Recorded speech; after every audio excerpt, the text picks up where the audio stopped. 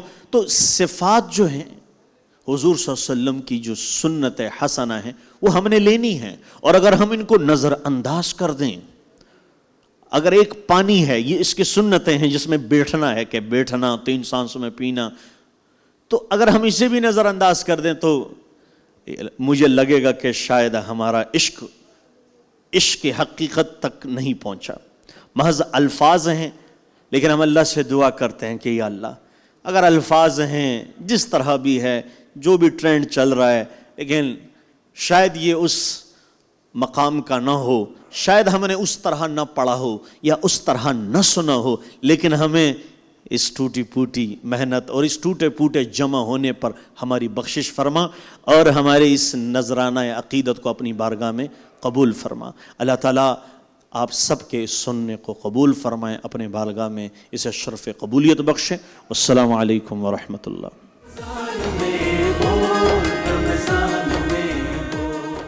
بول انٹرٹینمنٹ کے شوز دیکھنے کے لیے ہمارے چینل کو سبسکرائب کریں اور بیل آئیکن پر کلک کرنا نہ بھولیں.